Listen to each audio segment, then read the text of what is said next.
problems on problems on problems on problems I solve them. I run through the money, the pressure be calling. Left on my blessings, I feel like I'm falling. The birdie is back, tell me I'm garbage. I'm going through something, that's why I ain't calling. Phone and progression is all that I wanted. The phone and affection, I summon and dumb it.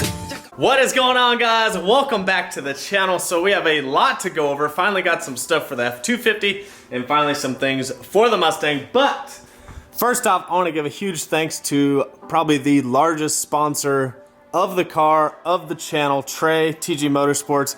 Shout out to them for always hooking it up. And they actually sent me a nice little gift for winning TX2K, a nice little cash prize. So huge thanks again to Trey, TG Motorsports. But let's get into today's video. Would you look at how ridiculously amazing that looks? Could you imagine some 35 by 12.5 20s on a 2018 Mustang? I mean, pretty legit. Too bad they don't fit in the fender wells. So the tires finally came in for the F250. These are, like I said, 35, 12.5, 20. I'm not gonna say if I have wheels yet coming or not. The stock wheels are 20s, but I may have wheels for these. You guys will find out in a couple videos. But these are the Nitto Terra Grappler G2. It's the newer version. It's got like a little more aggressive sidewall, but supposedly these are super quiet tires. I've had tons of lifted trucks, lifted Jeeps. That's really what I started with. I started this whole channel with a lifted Jeep, but I've had 37s, 35s, all 33s, everything in between. And I've never actually ran Nittos. I've ran like Coopers, Falcons, BFGs.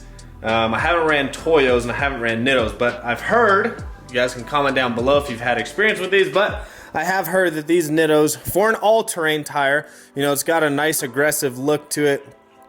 I mean, it's a damn good looking tire. But they said these are the quietest for an all-terrain. Now, you could get like an all-season tire, something that's like already on the vehicle, but if you want something a little more aggressive looking, but still decently drivable with as far as quietness and comfortability, they said these are the go-to tires. So you guys comment down below if you've ever had an experience with these, but I did hear that these are one of the better tires. I'm sure Toyo, BFG, all of them make a really good tire as well, but I did a lot of research and I like the way that this tire looks. So we've got four obviously for the F250. Like I said, 35, 12.5, 20s. So I'm really excited to get these on the truck, but today's video is not about those. So as you guys know, I recently just installed the BMR K-member, some Viking coilovers. Been waiting on some spacers for the BMR K-member to get it to sit right, because the BMR K-member does lower the engine about a ½ inch, but with the turbo kit and everything, we used the, let me show you guys, we used a Maven mount, huge thanks to Maven, and then we welded some chromoly steel to that and then welded it to the frame. So obviously the turbo kit can't go anywhere, so we needed to keep the engine at the stock height. I also do have BMR caster camber plates, but we got to keep the engine at the stock height because of the whole turbo system. So I was waiting on some spacers to come in from BMR. So let's go ahead and open this box up. Ooh, would you look at that? Got some BMR swag finally. Huge thanks to my guy Dion over at BMR Suspension. Oh, I'm dropping shit. Huge thanks to Dion and Jonathan over at BMR Suspension. Always taking care of your boy. If you guys need anything, bmrsuspension.com. Use code VANV39. Look at that. We even got a banner to hang up. So we've got the TG Motorsports banner. We got to unravel this BMR one. We'll get that one hung up. And we finally got some spacers for the K-member. So we can get the K-member sitting where it's supposed to. And there's one more in there. Boom, there we go. And in box number 2, a set of rear springs for the Mustang. So I'm gonna drop a few videos here of the car launching.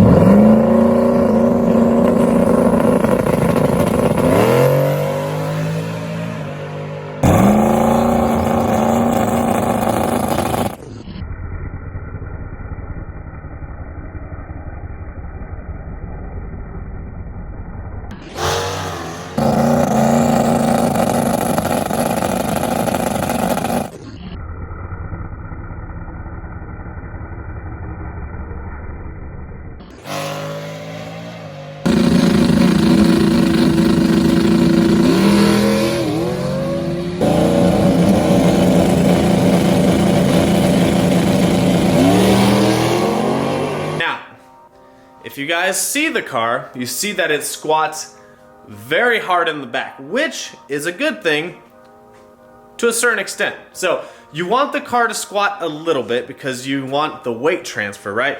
So you want the weight to transfer to the rear of the car, but then what you want it to do is you want the car to push off of the rear and kind of stick the tire in the ground. That doesn't typically happen with IRS suspension because that's just not how IRS suspension works. So I currently have the BMR drag springs in the car, but with how hard my car's launching, it's already gone 120 60 foot on like pretty low boost, pretty low RPM. We haven't even turned it up yet because now we have the built motor, bigger turbo. Tons of stuff has changed. If we get the car squatting any more, I think it's actually gonna start hurting us. So Dion looked over some videos, and what they did was they actually sent me a different spring rate for the rear. I think these are technically like the handling springs. Now, I don't recommend these for your car. I still recommend the BMR drag springs if you're looking for like a drag specific spring. But now that I have Viking front coilovers, we're gonna keep the front end nice and stiff.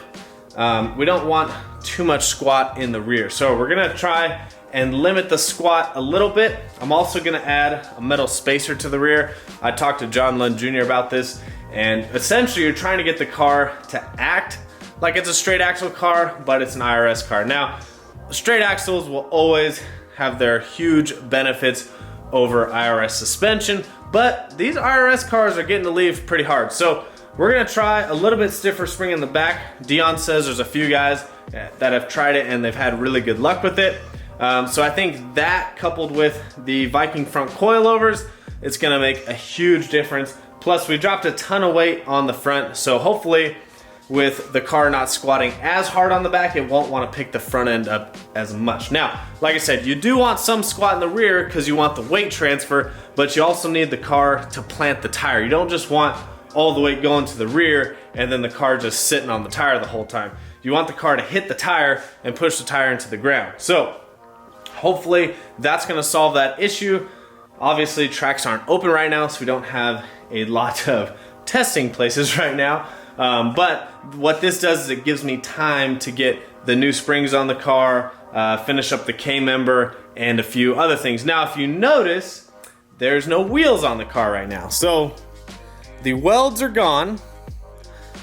No, we're not putting these 35s on. Those are for the F250. Let's move those off to the side. So the welds are officially gone off of the car. Now, what had happened was, if you guys don't know, a while ago, I wanted to sell the welds off this car, and I actually did sell them. Now, the guy that bought them, he put a deposit on them, and then I asked him if I could use them for TX2K because I had ordered new wheels, but when you order new wheels, it takes a long time to get them. So huge thanks to Logan over at Lethal Performance. You guys can hit him up or use my code vanvoris at lethalperformance.com, but he hooked me up on a really good deal for a set of welds. But like I said, the problem is they take a while to get in. So I got to use the wheels at TX2K, and I just shipped them off yesterday. Finally was able to get them off the car, get them cleaned up, and get them shipped out. And so we shipped those off. Now timing would be really bad, except for a lot of tracks are closed down right now, especially around here. There's literally nothing open. You can't even rent the local track. So it kind of works out in my favor. I can get these new BMR springs on. Like I said, finish up the K-member, and then hopefully in a couple weeks, I think it's already been 3 weeks, and you know, weld, it's usually 8 to 10 weeks. I think I waited 10 weeks on my rears last time, but hopefully by the time the wheels come, all the tracks will start opening up, everything will go back to normal, and we'll be ready to race because this car will be ready to go. So if you guys don't know, if you're new to the channel or just stopping by and you don't like me and don't want to subscribe, this car has gone 820s on a stock motor, completely stock, no oil pump gears, no head studs, everything completely stock, unopened. So what we did is we switched over to an RPG, sleeved and O-ringed bottom end. Obviously now it has oil pump gears, crank sprocket. It's got the thicker head studs, sleeved, O-ringed, built bottom end, pretty normal stuff. RPG, it's good for like 1800 wheel horsepower. We did upgrade the turbo. It used to have a 76 millimeter on it. It's got like an 80 something on there. You know, don't want to say exactly the size, but it's an 80 something. It's good enough. It's good for like probably 14 to 1500 horsepower. It'll probably be maxed out around 1500 horsepower. We've got lethal performance, triple pump fuel system in tank, ID 1700s, and a custom turbo kit fabbed by none other than Streetcar Joe. BL Fab, single fan that actually comes with their turbo kit. Aldo Welds 1600 horsepower air to water intercooler, completely stock head, stock manifold, pretty basic setup. It's just a turbo car with a built motor, and it does have a 3-speed turbo 400 and tons of BMR suspension goodies. But so pretty much changes this year will be built motor, all new suspension now, front coilovers. Finally put a K-member on. Literally, I ran 8.2s with stock K-member. I had stock K-member for a long time. Finally got the K-member to lose a little more weight. Got TBMs up front. We've had those. So pretty much the big changes are motor, bigger injectors, bigger turbo, all new suspension, Viking coilovers. We're going to do different BMR springs in the back. Finally got an 850 serted cage in the car. Still need to finish cutting out the carpet for it. I do have a dash up there. We've got to mount that. 3-speed turbo 400, that's been in the car for a while. Nothing of that sort has changed. And all this stuff back here is, well, it's still the same. So we've got some pretty big changes to the car, and the car is gonna be making a lot of power, and now the biggest thing is gonna be power management. So luckily we've got a good suspension company on board. We've got BMR suspension, Viking coilovers, and this car is gonna go pretty fast. I finally got a trim ring. So if you guys didn't know, we had to go to TX2K with just a hole cut in it. So finally got a trim ring from Monkey Fab to fit around. So we've got to get that mounted. I did buy one from MOTIONRACEWORKS, but it's kind of thin on the outside, so it wasn't able to cover up the holes. So I went back to a Monkey Fab one. So if anyone needs a 5-inch exhaust trim ring, let me know.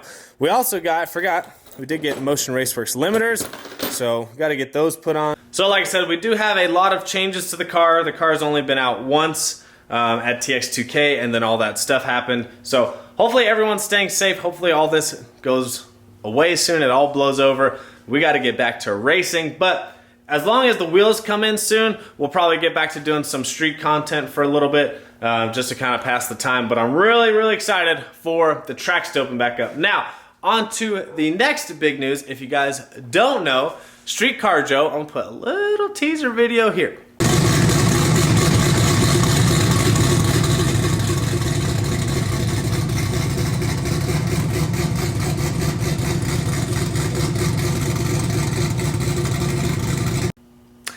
If you guys don't know, Streetcar Joe, he had the blue Trans Am last year, big single turbo, car was fast as shit. He has been building a newer car, a Fox body, that I picked up in December, and it's only taken him about 3.5 months to build it, and we are finally releasing the transformation on Sunday. So if you guys weren't on the live chat, we gave like a little sneak peek of Joe's setup, or if you're not following us on Instagram, we did give a little sneak peek on there. But we are gonna do like a full cinematic reveal on Sunday, and that car is insane. And now Joe and I, we're ready to race, and the tracks are closed. So hopefully, like I said, hopefully you guys are all staying safe. Hopefully this blows over soon, because we've got tons of new parts on the car. Joe's car is done, and we are ready to go racing. So give this video a thumbs up, comment down below if you guys are ready to go racing, or if you don't have a car to race, comment down below if you guys are ready to go watch some racing. So look out for Sunday's video, full cinematic reveal on Joe's Fox body. But hopefully you guys enjoyed this video. Hopefully you guys are staying safe out there. I will see you guys on the next one.